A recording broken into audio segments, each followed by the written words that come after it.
Hey guys, welcome to the Socality show. My name is Scott, and we're so excited for our guest, Kohl Crecelius, today, the founder of Crochet Kids and Known Supply. We're talking all about starting up your business and business entrepreneurship. Let me introduce our guest.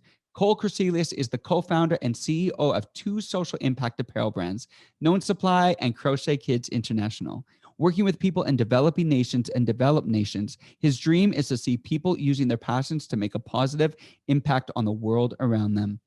His first social impact apparel brand, Crochet Kids International, is a company that empowers impoverished women across the world to create handcrafted products be sold in high-end retailers in the US and beyond. Over the last decade, they have employed hundreds of people in Uganda and Peru to create a broad array of products that give back. We're going to dive right into this interview with Kohl. We had a bit of a mishap and we lost a bit of our footage. So we're going to dive right into the question. Hey, Kohl, how did you get started with Crochet Kids, and take us to the beginning of that? All right, let's dive.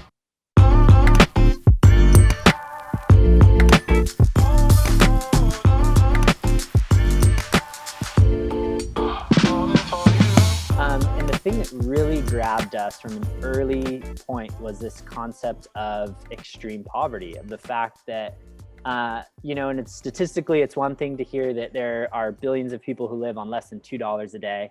And it's a whole other reality to go, and in that same way of speaking to humanity, to go and meet somebody whose life exists in this ecosystem of living on less than $2 a day, and to have real human stories behind these things, and to realize more than anything that it wasn't about their circumstances, but it was about these people were human beings. They were living, breathing, laughing, crying, playing. They were like the full breadth of a human being, that just as anyone else was. And that understanding led us to believe that how we would make an impact needed to be different, that wasn't about us coming and solving something for someone else, but it was about us creating a way for these beautiful human beings to accomplish and pursue their dreams, just like anyone on this, call or chat or podcast, wherever they're going to find this conversation, like in the same way that any one of us would want to do that.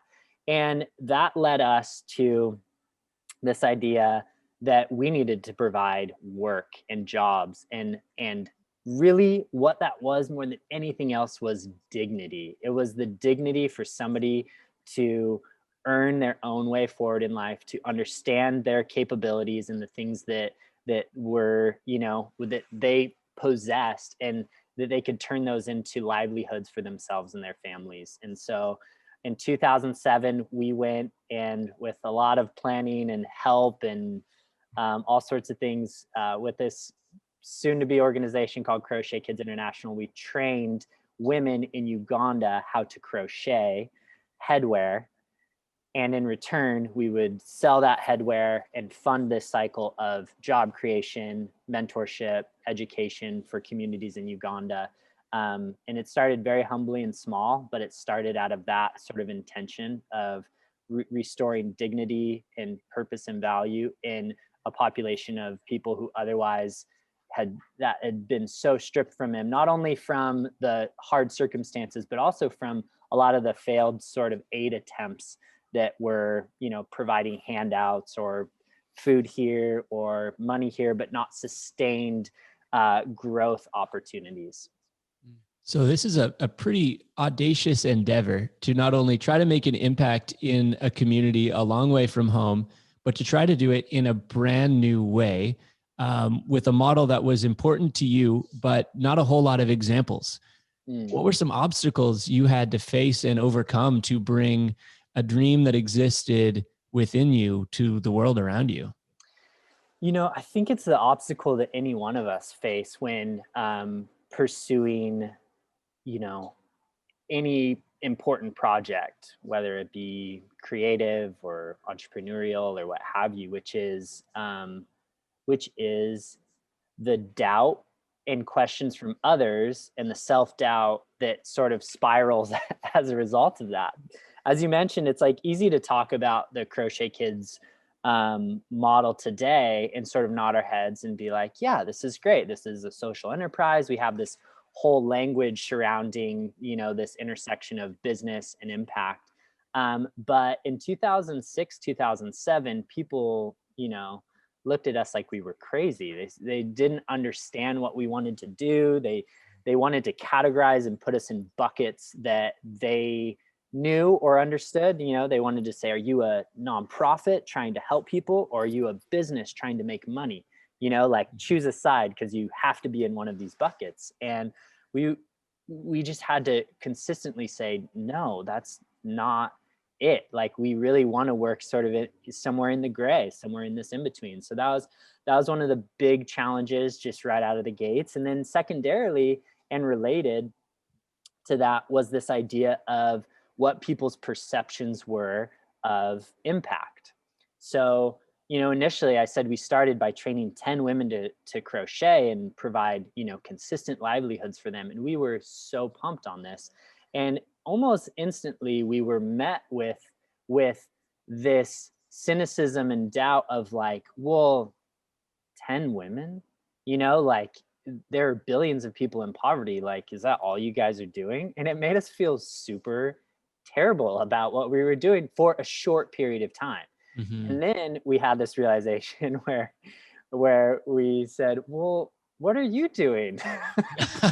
What are you passionate about? Like, if these are things that you care about, like, we know what we're doing is actually, you know, transforming people's lives in a very holistic sense, which was our Mm-hmm. whole approach, was like a depth of impact, not like, you know, providing one thing to 1,000 people, but taking a small group of people and transforming them in long-term ways so that their communities could be transformed, right? Yeah.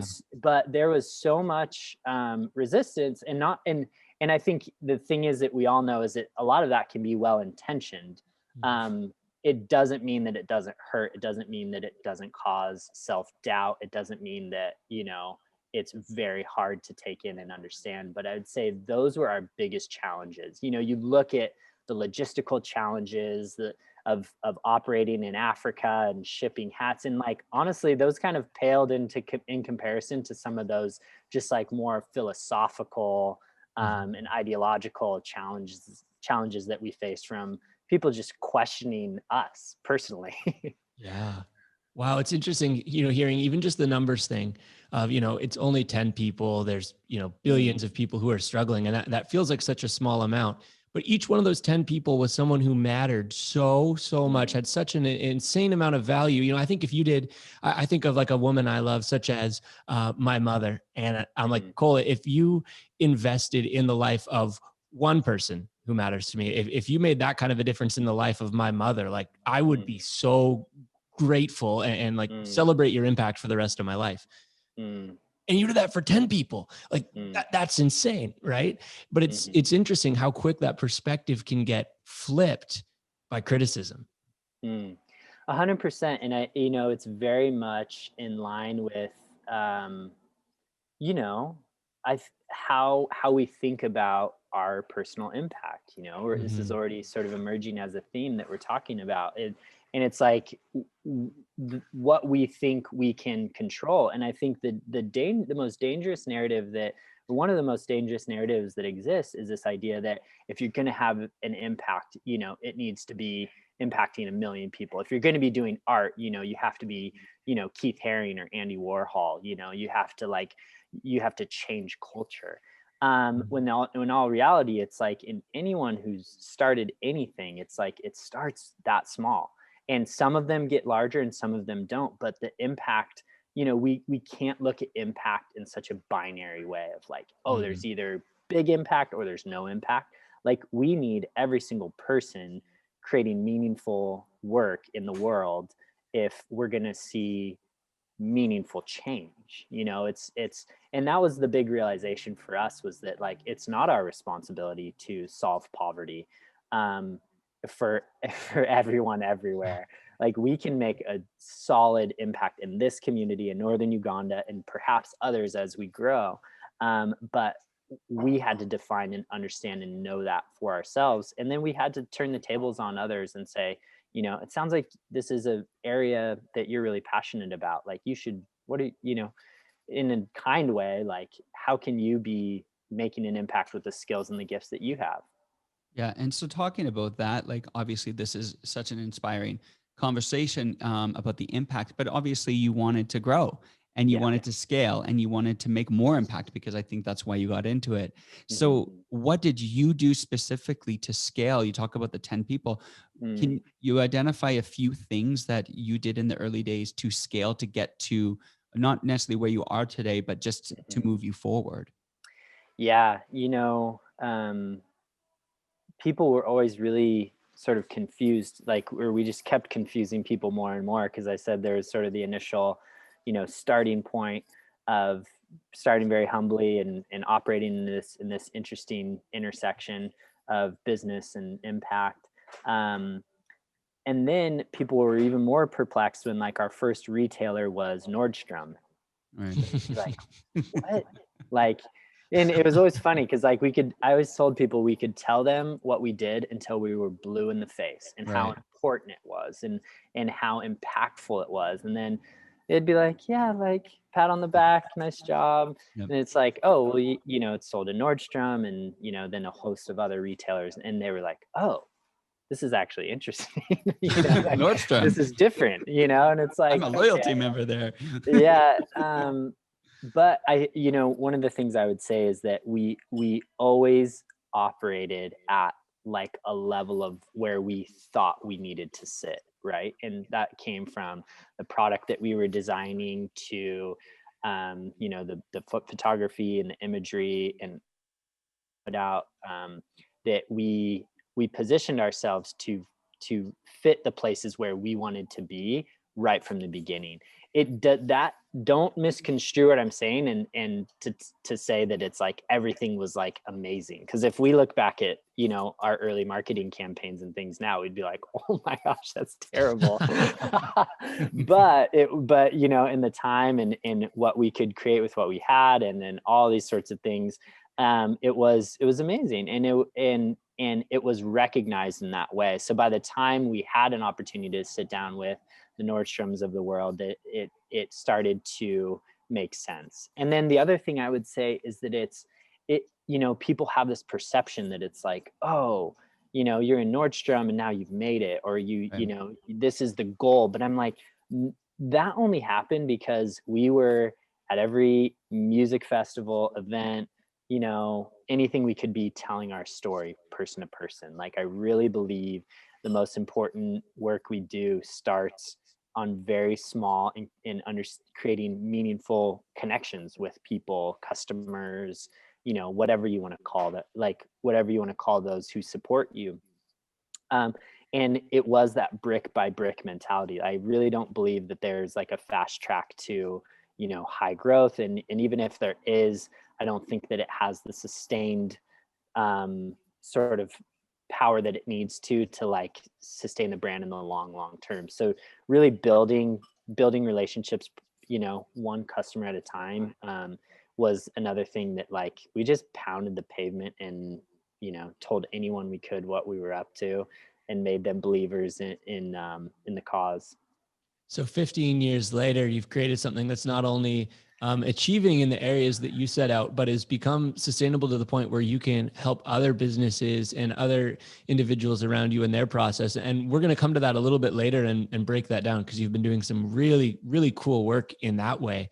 Mm-hmm. But in that process, over those 15 years, talk to us about a low moment or a series of low moments. Was there ever a time that you were ready to throw in the towel, and just at a point where you're like, you know what, I don't know if I want to keep doing this? And if so, what got you through it?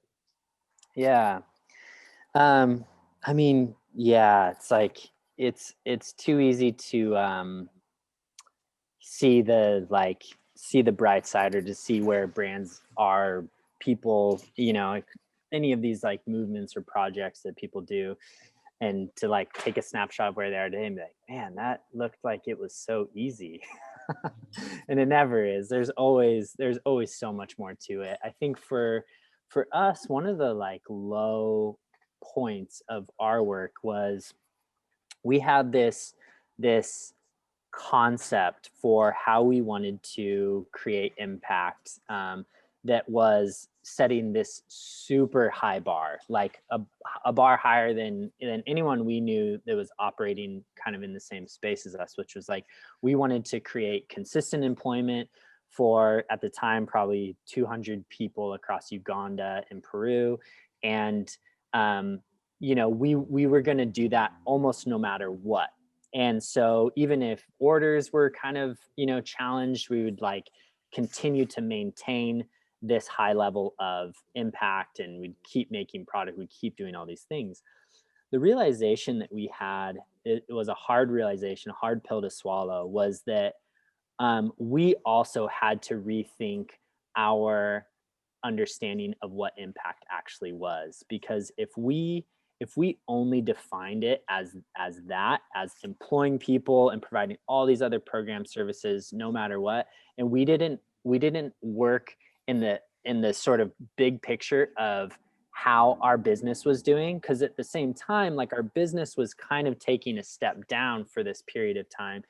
And what happened was we almost completely sunk everything that we did, because we were just making product that we didn't necessarily have sales outlets for. We were uncompromising on this level of high impact.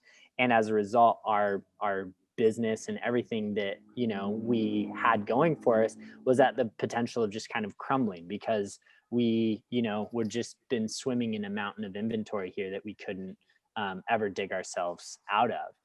So we had to have this realization, this come to Jesus moment of like, what real impact is? It's not this manufactured sense of like us saying this is the one way that we do it and this is the only way that it's going to happen over and over again.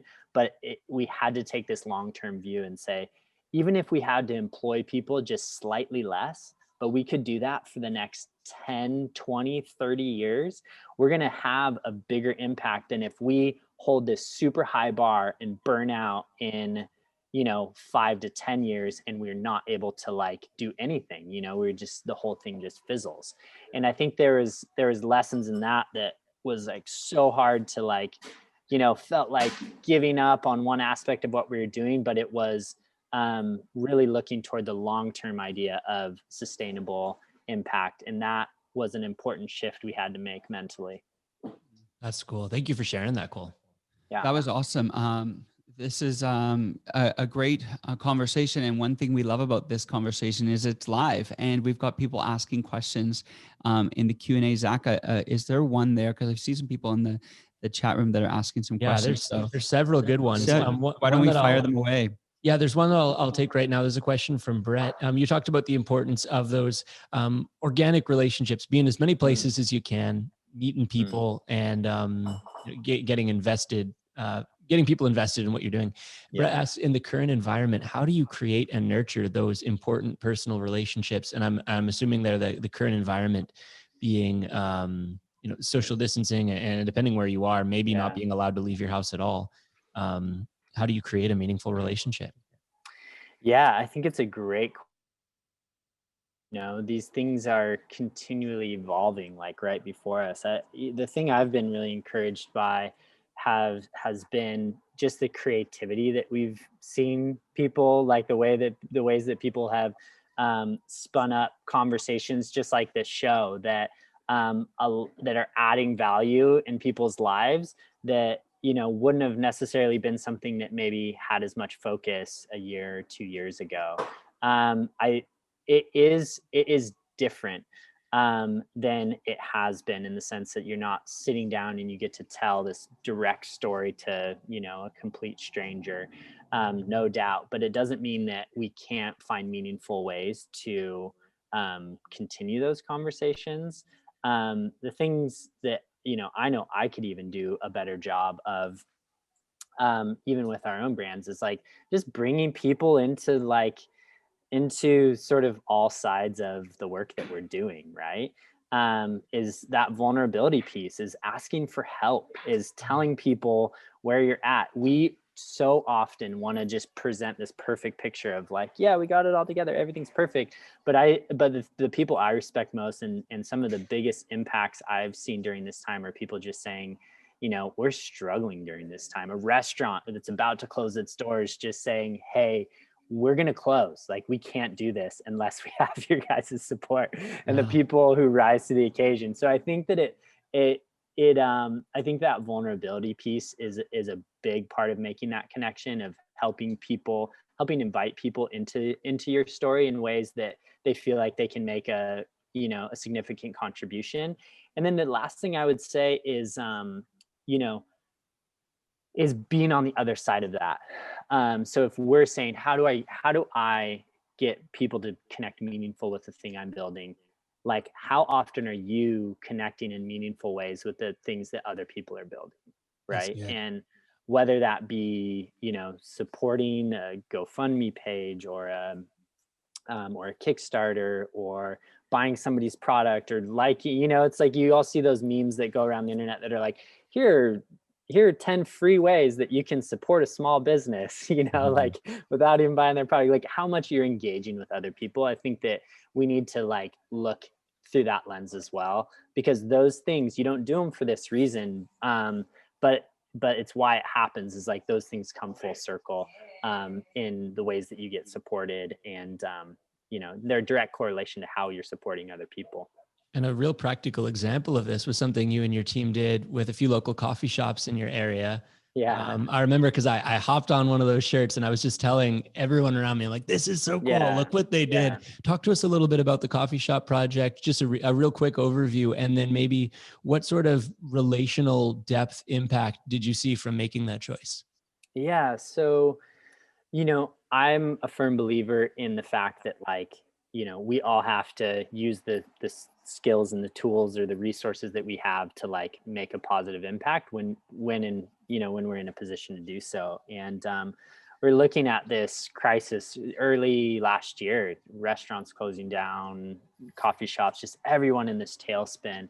And we just saw more and more people making that transition to going online, or to like looking at other streams of income to help sustain their businesses. And we're looking at our inventory and saying, what we do, we have blank apparel, we're customizing it all the time for other people with our brand Known Supply.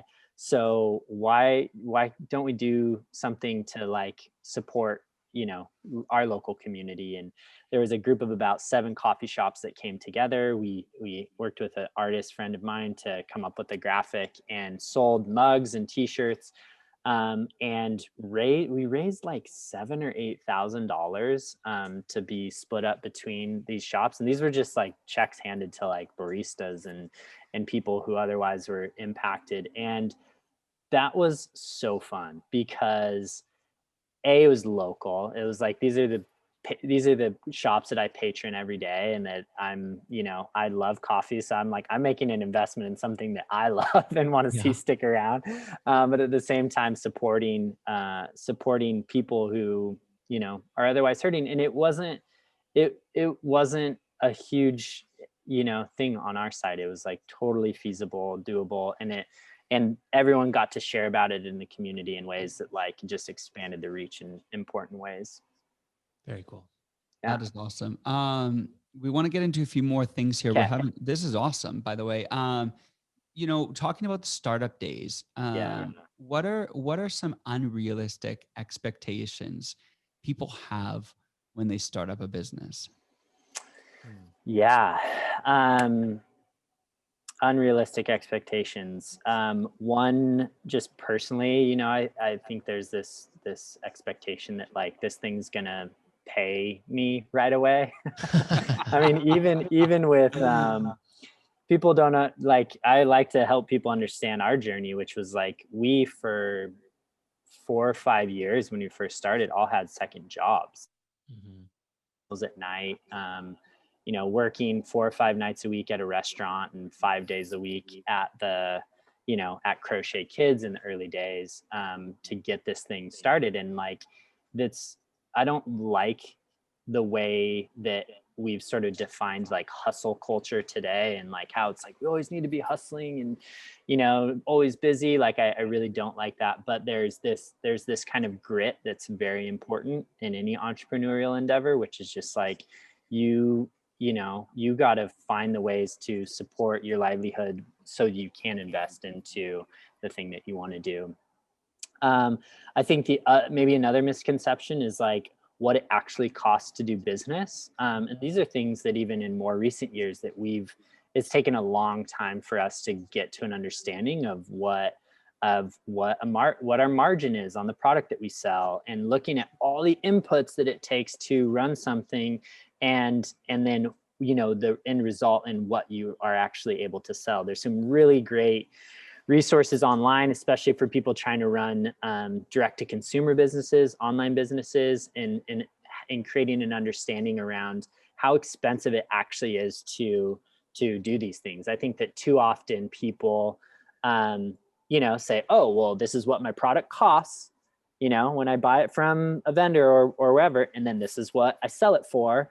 And wow, I'm pretty good. Like the money is up here, but they're not considering like, am I paying for advertising? How much am I paying myself? Who else do I need to pay to accomplish this? Do I have to store it somewhere? How much is shipping? Like all the other variable costs that go into something. So that I feel like is a big challenge that, you need to seek some help in if that's not your cup of tea right out of the gates, to understand like how you're actually structuring your business for success. Because the worst thing that could happen is you could sell $1 million worth of stuff and, have this perceived success, and you literally are making no money on it. Right. And that happens far too often. Right. So what's the answer for that? Is it mentorship? Is it education? Is it a bit of both? How does one, if there's someone in the chat or watching, listening right now who's like, yeah, actually, I didn't think about that. What's their next step? I was going to do this plant business idea, but then I Right. realized Subscription plans. Hypothetically, if there was someone about to launch a plant business. Hey man, if it's you, just say it, Zach. If this plant business comes alive somewhere, I'm going to be like, what? Yeah. Yeah, I think it's both. Absolute, like if there are people within your network, and those, a lot of times for us, those were like just local business folks and people initially who we had as like advisors, and people we could just sort of put ideas in front of safely. A lot of these ideas, they're not new concepts. It's like, but it does help with to sort of have somebody as a sounding board who has some experience in these things, for one. And then secondly, I would say just education. You got to own your education and your understanding around your business. I literally probably spent, 2 hours yesterday watching videos about direct to consumer marketing, and, pricing structures and things. There's so many great resources today than there were 15 years ago when we first started. So just leveraging those things and actually like owning an understanding of it is super, super important. I can't stress that enough. Now, in your guys' case, and we've touched on a little bit about the social good side of it, and there's being some changes that you want to make in the fashion industry. So all this business, all these concepts that you're learning, you're employing towards a particular goal and solving a particular problem. So let's dive into that a little bit. What is wrong in the fashion industry right now, and what's the issue, and how are you approaching it? If I were to boil it down to, the most simple of things, I would say that that the biggest issue is that people don't see or understand the humanity, and as a result, there's like the humanity and the environmental impacts of our clothing. We don't think about it. And I think that is the biggest challenge. So when we see a $5 t-shirt, we say, wow, what a great deal. Like, as long as it fits, it's what's the loss? Yeah. It's $5. And that is the greatest challenge that we're up against is just unconsciously buying. I do my darndest. I never use the word consumer. I think it's the worst description of a human being that we can possibly use, because what it's saying, it's a passive action of like, we just consume, that's what we do, like consumption from a food perspective, you have to do that. You consume food because it nourishes your body. From a purchasing perspective, if you're just consuming, you're only contributing to a whole host of problems, right? And so that is the problem that we're trying to solve. And the unique way that we're trying to do it is to inject and infuse the humanity and an understanding of the human impacts of the clothing that we wear every day, and to help provide a model for not only individuals purchasing clothing, but other businesses to employ these principles of fair wages, of education, of sustainability into their everyday sort of lives and purchases. So someone asking, not someone's not asking, but what's wrong with that $5 t-shirt? Why is that hurting humanity? Do you want to expand on that a bit? Yeah, absolutely. Initially, there's this direct correlation, and it's not a hard one to get to, that if a shirt is costing $5, all of the inputs, like we were talking about earlier with like sort of the cost of creating something, all the inputs that go into that, from shipping, materials, warehousing, and then ultimately labor, those things are all divided across not $5, across probably half of that, across $2 or less, right? And so you can't imagine that the person at the other end, or who are part of each of those steps, are being paid and compensated fairly for their work. The reality is the clothing industry is one of the biggest proponents, the biggest and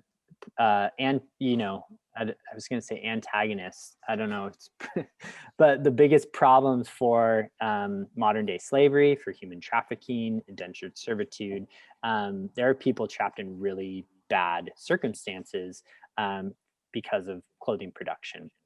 So that's one thing. But I think that the other thing that is sort of the secondary thing, it's like easy to say, oh, it's $5, but the sustainability implications, or really the lack of sustainability with a $5 t-shirt that occurs, is not in the purchase, but it's in the disposal, right? If I'm going to pay $5 for a t-shirt, I don't really care for that item. Most likely it's something that I'll wear and, I'm going to just toss and move on to a new thing. And that is what creates the fashion industry to be one of the top 3 biggest polluters in the world. The amount of clothes, not only in how it's made, but how they're disposed of. And so I would say that's up there with one of the biggest issues with that $5 t-shirt, is just the disposability, the way that we consume and get rid of and move on. And that is damaging our planet in horrific ways.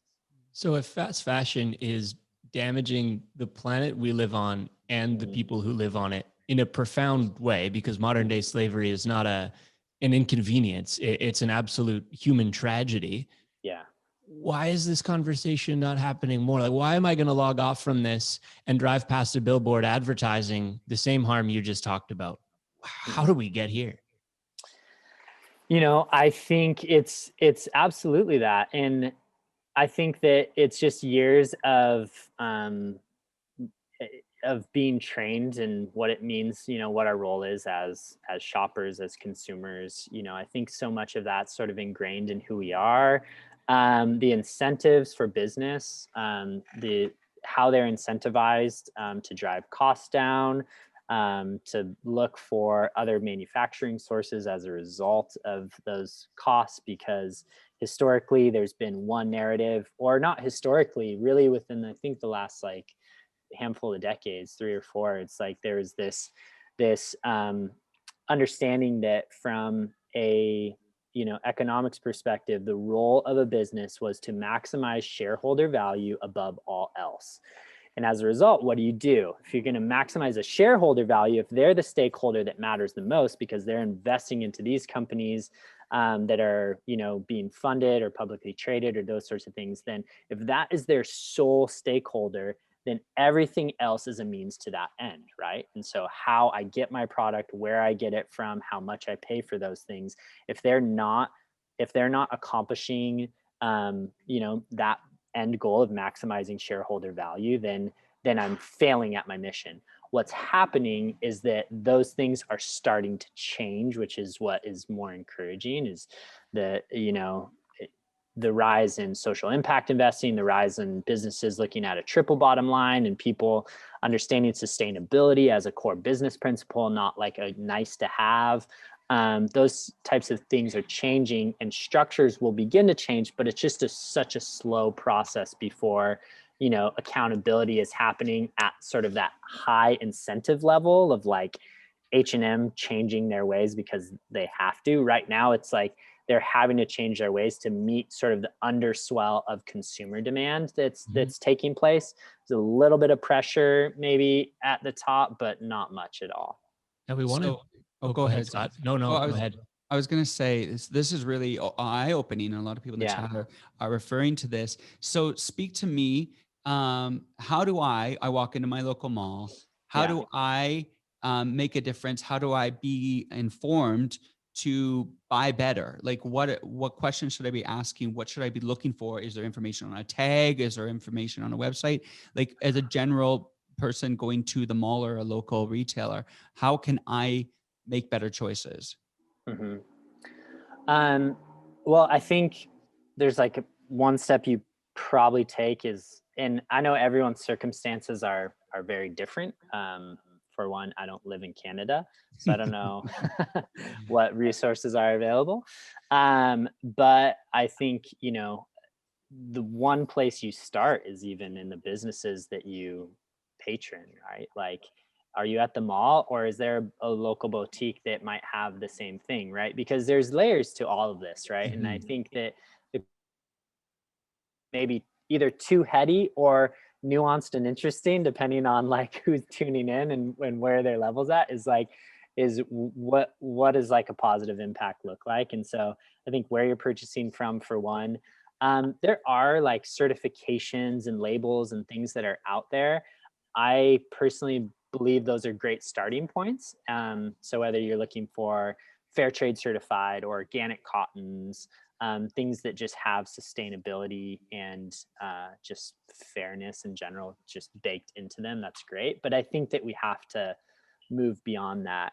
The thing that I would say, and that is always the biggest sort of difference maker, because even right now, go on Google, search for sustainable clothing brand, sustainable, conscious clothing, whatever you want to search for. And of course, H&M will pop up. They have a conscious collection. Like anyone has sustainable, and like it's to the point now where the sustainable conversation isn't super helpful, because you're like, well, they have this as a part of like, one fraction of this larger ecosystem that's really terrible. Do I feel better about purchasing ethically from, this one piece that seems kind of ethical? And it's just like, my encouragement though, because it can feel really helpless, is like finding brands, and there are some good resources. The goodtrade.com is a really good one. Remake.world is another good one to find like brands that are sort of approved or that other people are doing independent audits of. But I would encourage people to just look at the brand's story. Where did they come from? What was the intention behind starting? I think that's sort of the best litmus test of like, is this something that I can stand?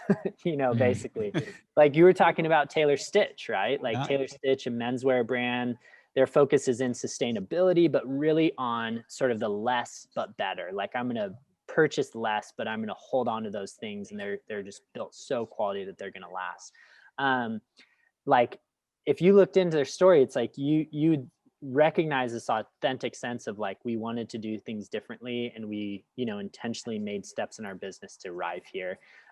Versus other businesses that you could sort of dive into a little bit deeper and say, well, this kind of just seems like they're having to put a sustainability initiative front and center, but it's not really a part of their DNA anywhere else.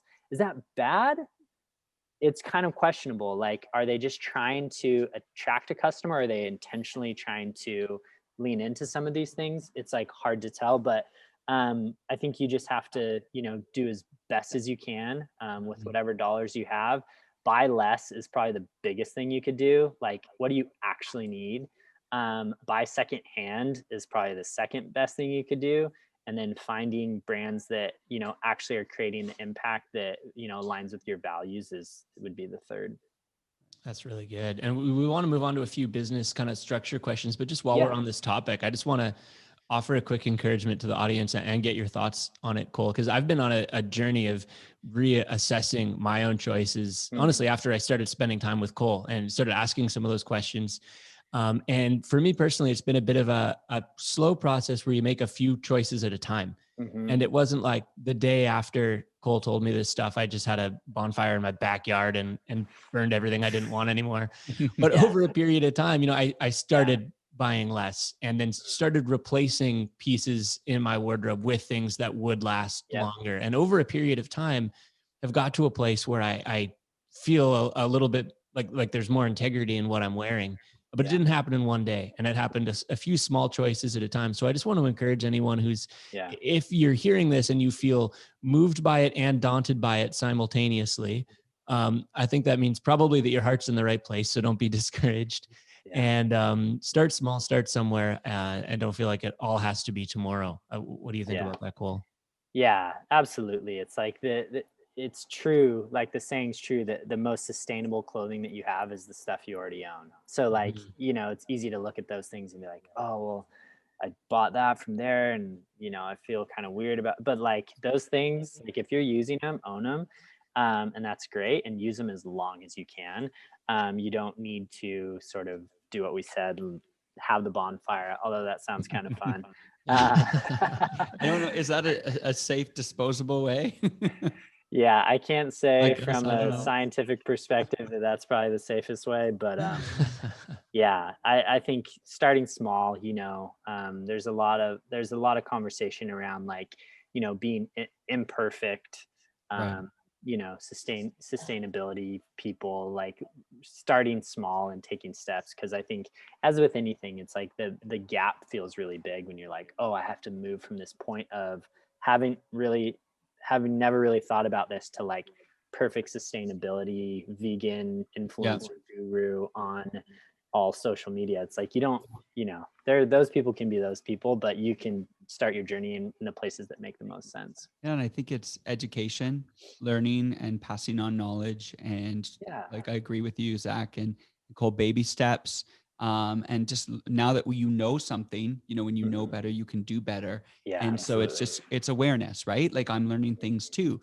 And you do want to support those companies that are moving towards sustainability, but also empowering others, employment, everything like that. So a lot of people in the chat room are talking about this, and they're throwing in brands and cool. and naming brands that they are knowing that do this and participate in that. So I think that's good. Is your jacket? Where's your jacket from? Is that a jacket or a shirt? This is a jacket. So I'm like that. Thrift Life. Somebody said Thrift Life in there. Secondhand. So anything I own, honestly, this is North Face. I've got secondhand.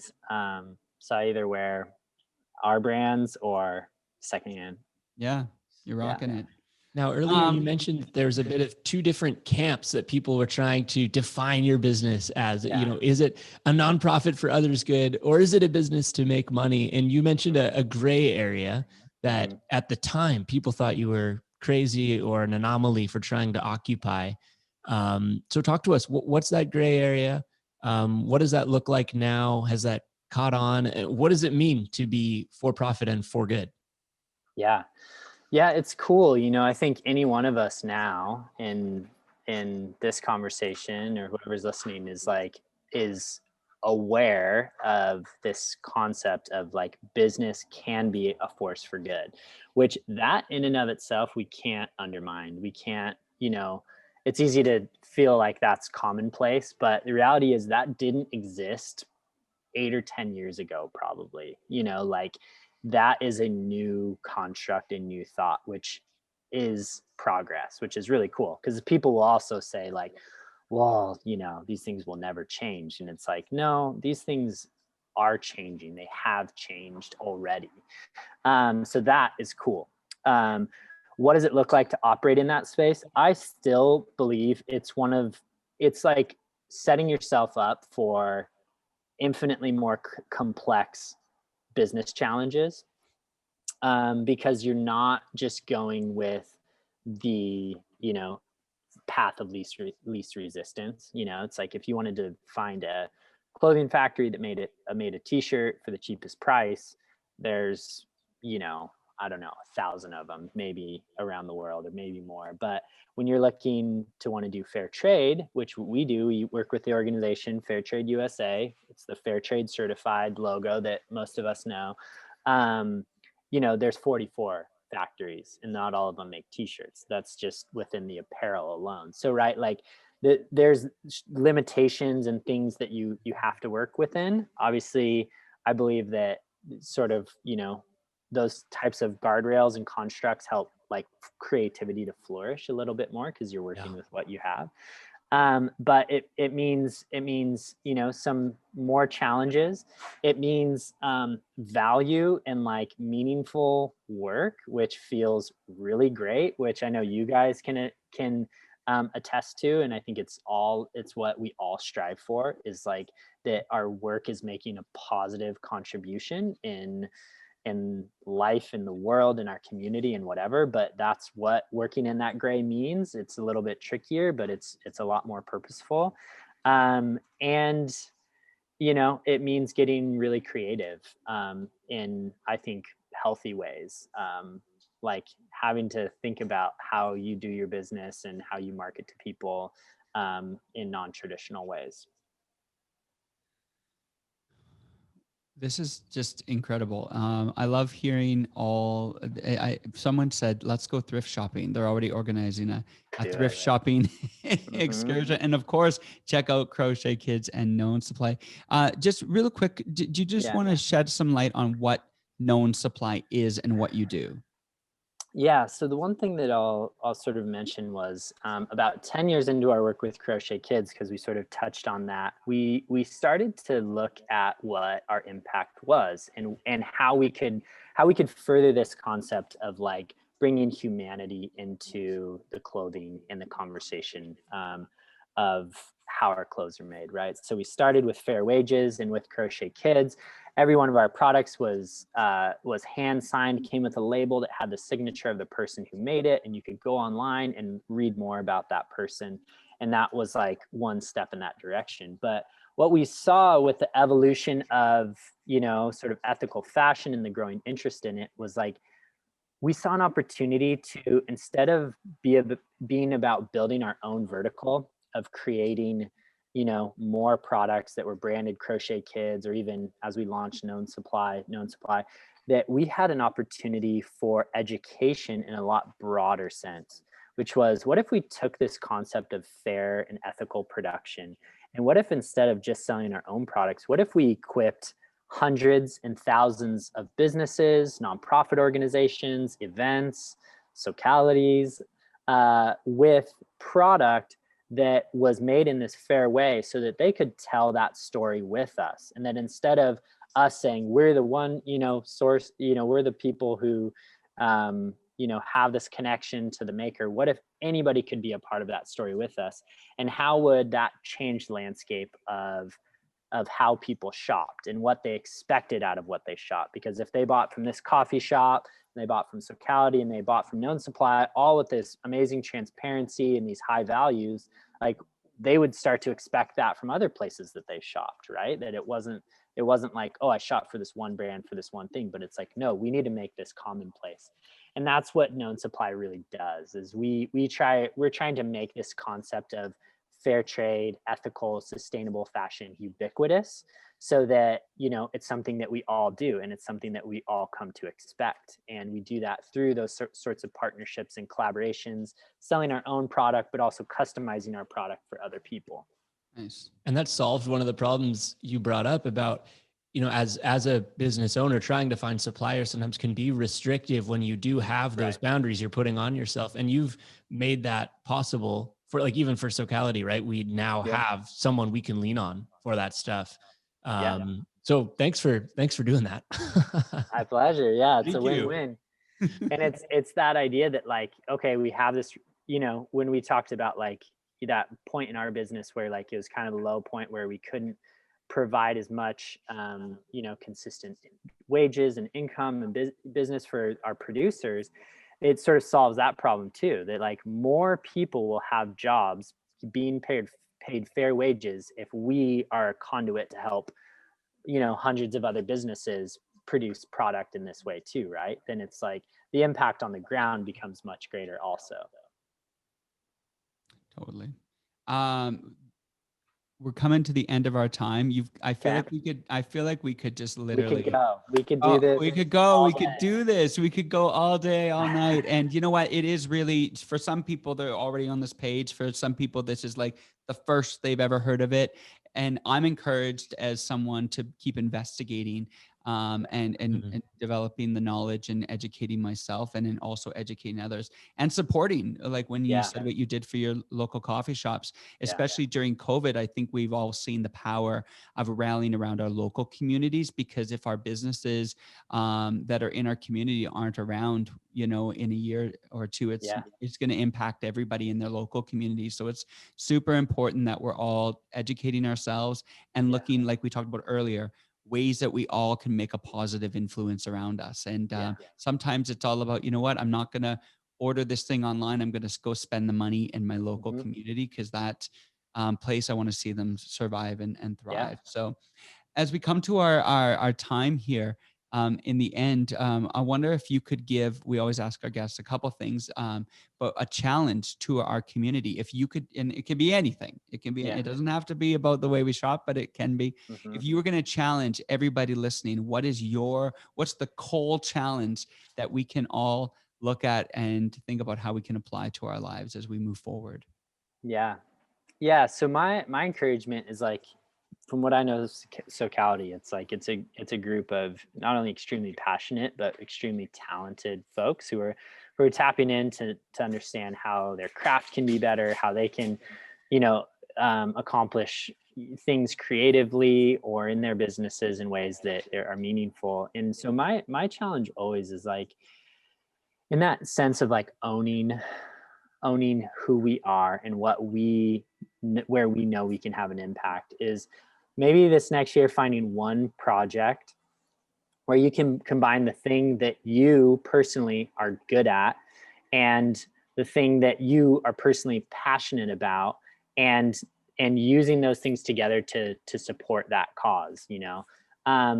So often, it's like we try to project, and even in our early days, people would want to project what they wanted onto us. They would say, hey, this is great that you're doing this in Uganda. Why don't you do this in America? Why don't you do this in this other country? Why don't you do this here, there?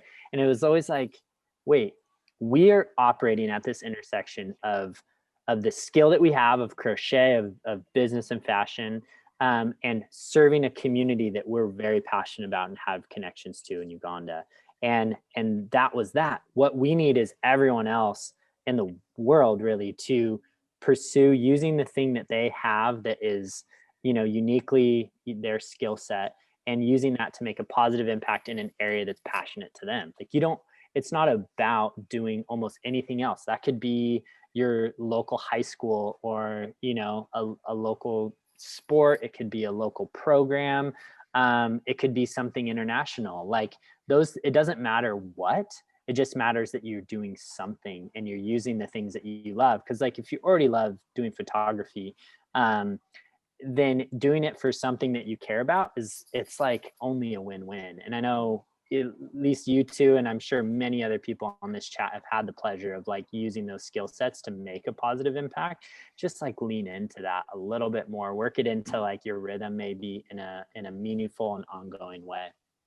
That's so good. Kohl, we're going to have you back on, because I feel like we've just scraped the surface of stuff that tip of the iceberg here, boys. Tip of the iceberg. When COVID is over, we'll do it live from your store. That was the original plan, huh? Kohl, the day I was supposed to fly down to come do this with you was the day the borders closed. Yeah. Oh, imagine if you got stuck here for like 3 months. I should have taken the flight. I could have gone on the flight. It Honestly? was my flight back that got canceled and I decided not to go. So I should have just got stuck in California with you. It was a big mistake. Oh, Honestly, yeah, you would have been adopted by now. You'd have been Oh, dual man. Your citizen. third son. Hey, well, next pandemic, I'll come. Yeah. Okay, deal. Just stay. So last question here. The note we want to end on is this. Do you have a hand-me-down for us? A piece of advice that was given to you that was valuable to you, that's kind of stuck around and become a mainstay that you can pass on to us?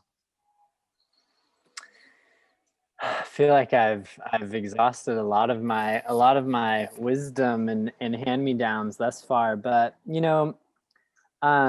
I think the thing that I would land on for you all is like restructuring our concept of impact, and just reorienting it in ways that I think are countercultural. Like, we look at people with large followings online, and we look at brands or businesses that seem very impactful from the outside, and I think in a lot of ways we abdicate responsibility to those people, and to be like, well, these influencers need to be doing more, these businesses need to be doing more, when the reality is like we need to be owning the ways that we can create impacts and redefining what that means. It's like it is an outreach to a friend and saying, hey, like, how are you actually doing? Like, how often is that really truly happening?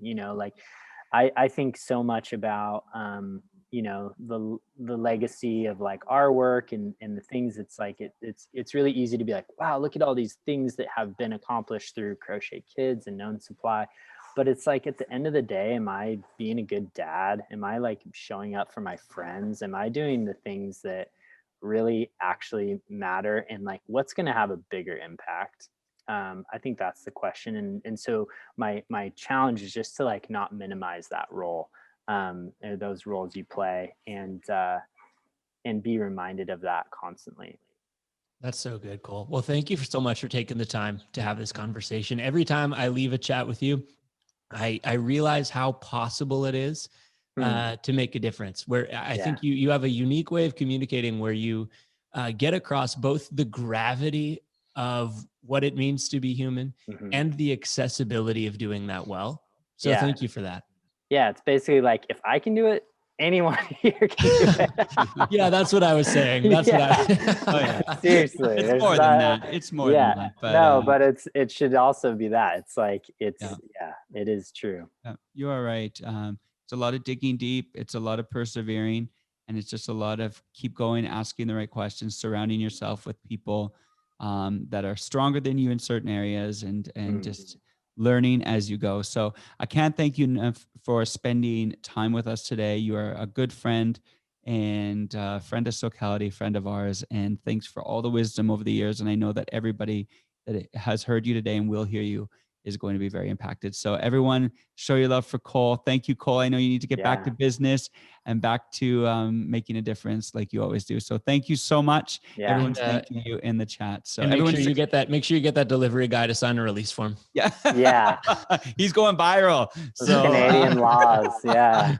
Canadian laws. Anyway, thank you. Everyone stick around for the win of the week and also the mystery box. Thank you, Kohl. Everyone. Thank you guys. Thanks for what you do. Yeah. Thank you so much. Awesome. Zach, very much connected to Kohl and what he's doing. Socality, and is one. Socality and Crochet Kids and Known Supply and Kohl are like family, and so we're thankful for him. And what a great conversation, like you said, scratching the surface. So much there. So seriously, that flew by. It flew by. And honestly, these are the things that we could keep talking to, because, when you learn these things, it's just like you start asking yourself, like, from everything you're wearing and everything you do, everything you purchase, it actually is impacting. It's like the circle of life, right? And so what we do makes a difference, and it really does matter. We can never underestimate the small things in our lives. And so we're going to move on to the win of the week and then the mystery box winner. And so let's everyone get ready for your win of the week. Start throwing it in there and let us know what you have triumphed in. Zach, what was your win of the week? Oh man. Okay. Well, I have two. One that was like a bunch of effort and one that was not, maybe just to like illustrate the spectrum of what a win of the week can be. Yeah. On one end, I moved this week and it was a lot of work. Yeah. It's good to have that done. And I'm grateful for a new place. And yeah, so I'm pumped about And that. it's just not a kind of a new place. It's an incredible new place. Yeah, it'll be sweet. We'll have you out there to come visit Ready pretty to soon come. here. Everyone who's here, come on over. And then the second one is Miley Cyrus put out a really good album. I had never really considered myself a Miley Cyrus fan until I heard this like classic rock album she put out. Right. Wow, she has pipes. She's Wow. so talented. So You're into talented. I've been Miley. listening to it so much. You're all about Miley now. Oh yeah, 100%. 27 years old, and I'm suddenly a Miley stan. So better late than never. Big fan. I love that. Big fan. How about you, Scott? What's your win of the week? Yeah, my win of the week is I'm just focusing on, I'm counting my calories. So I'm doing the 2,000 calories a day. So I put it in my little Fitness Pal tracker, and I'm trying to just count those calories and be more mindful of what I'm putting in my body. So as a dad and someone on the go, sometimes it's easy just to grab things.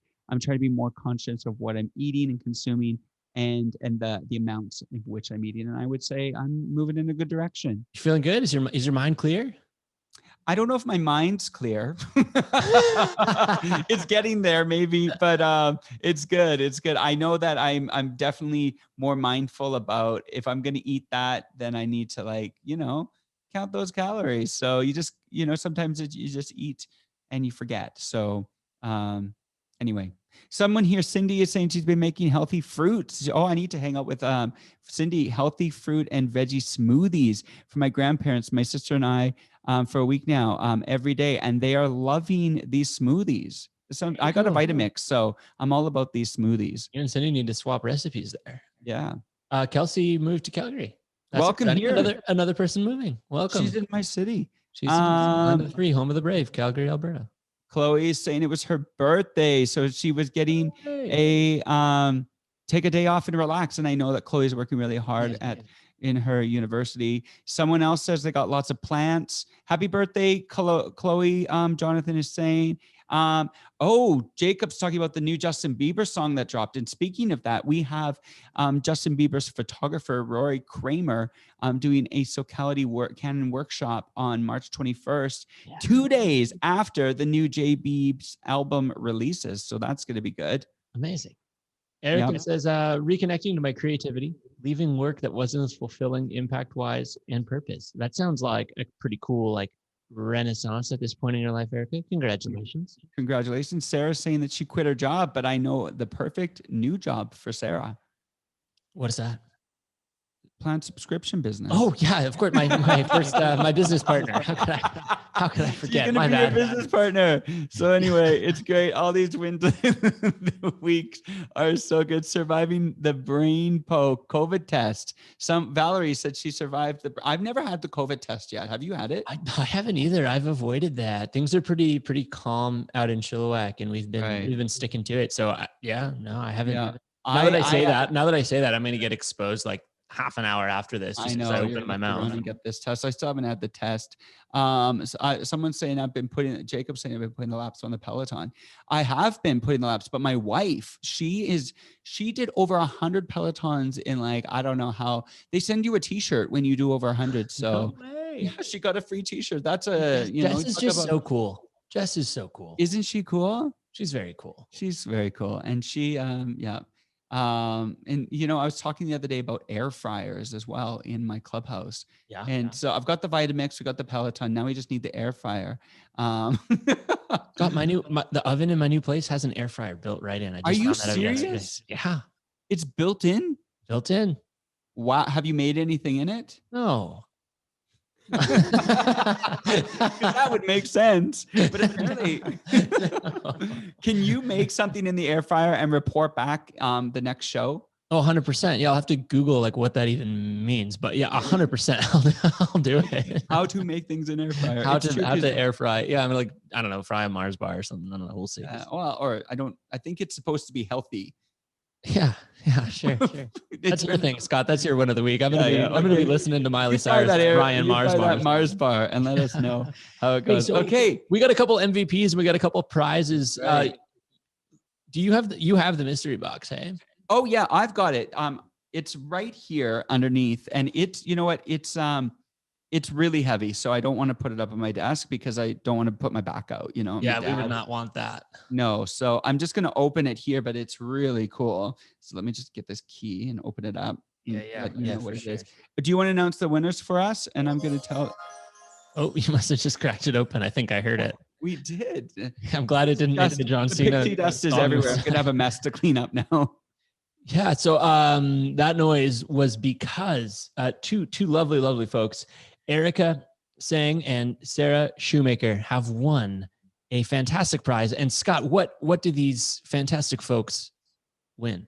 You both have won hoodies from our friends at Known Supply. Amazing. Yes. And so you will get to have the product that Kohl spoke about today directly to you. We're going to get your addresses. If John's going to get that from you, and we're going to get these things from this mystery box after I clean up all this pixie dust, and hopefully there's none on your hoodies when they arrive, but we're going to get them to you. So thank you so much. And congratulations on winning the mystery box. How awesome is that? Zach, it's been another great episode. And I think we gave a lot of people food for thought. So absolutely, it was really good. good. And you're in for a great treat when those hoodies arrive, because they are so soft. Known Supply, Crochet Kids, both absolutely crush it in terms of coziness of clothing. I have a number of their pieces and I love wearing them. So I'm pumped for you. Yeah, I'm pumped for them too. And thank you everyone for listening. Just a few things. Keep connected to Socality. You're laughing. What's making you laugh there? Jacob says Zach will also send you an air fried Mars bar.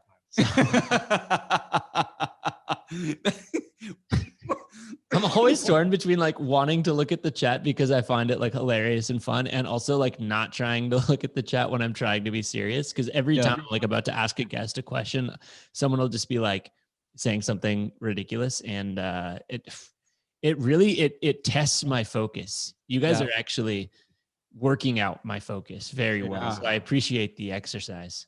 Yeah. And it's been great. We just love the chat room. We love our community. They make us laugh. They make us smile.